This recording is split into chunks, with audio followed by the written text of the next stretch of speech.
English Catholics are marking a milestone for their presence in Rome. I'm Father Mark Harold, the Vice Rector of the Venerable English College here in the heart of Rome. We're celebrating 650 years here on the Via di Monserrato, and I'd like to bring you in to show you around our historic building.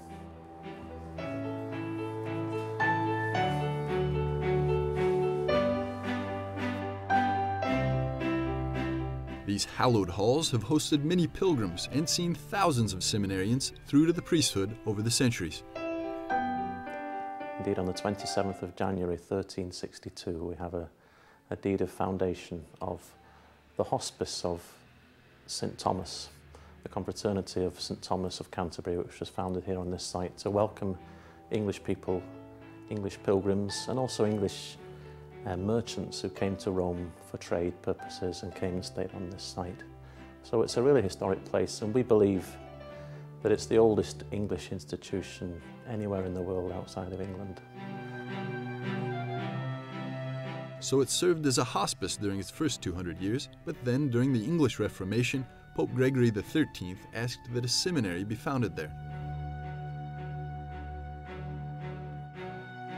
This is its principal function today, a house of formation for future priests. And the college is thriving. There are now 45 students, up from 25 3.5 years ago. Most are from England and Wales, though 4 come from Scandinavia. Being a student here is for the most part a joy. It's obviously, I came when I was 22, having been to university back home in Leeds. But coming to Rome as a young man was exciting, is exciting. It's a foreign city, a foreign capital city. There's so much in Rome to experience, from the ancient historical Rome, the Renaissance Rome, the Rome of the Church,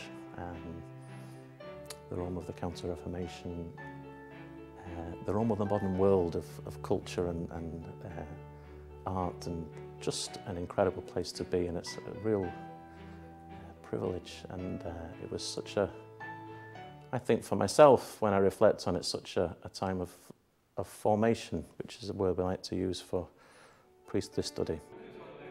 Today's students follow in the footsteps of saints. Along this corridor, the main corridor of the English College, there are many marble inscriptions, most of them in Latin, commemorating visits of various popes to the English College.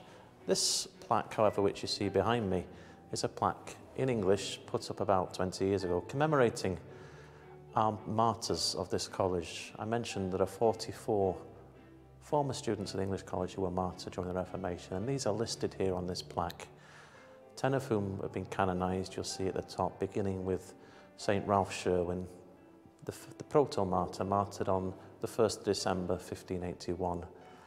And many of those names you'll see, if you look at them, they're classic English names.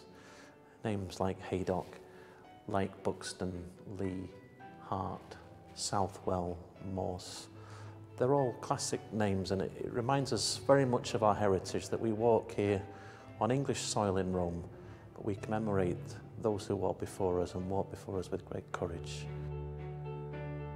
And as a long line of cardinals, such as Blessed John Henry Newman, and here in the beautiful chapel, St. George and Our Lady of Walsingham look on, the students are able to improve themselves for the future service to the Church as priests. I was here for 6 years. People say, why does it take 6 years to train us? Sometimes we often do 7 years with our students here now. It's to allow that development of your person, that development in, particularly in a spiritual way, your development of in life with Christ and in prayer, and to make it become part of you, rather than just, it's not just about acquiring knowledge or acquiring skill, it's about growing in Christ. Under the gaze of those who have gone before them, these Englishmen in Rome carry on the traditions 6.5 centuries in the making.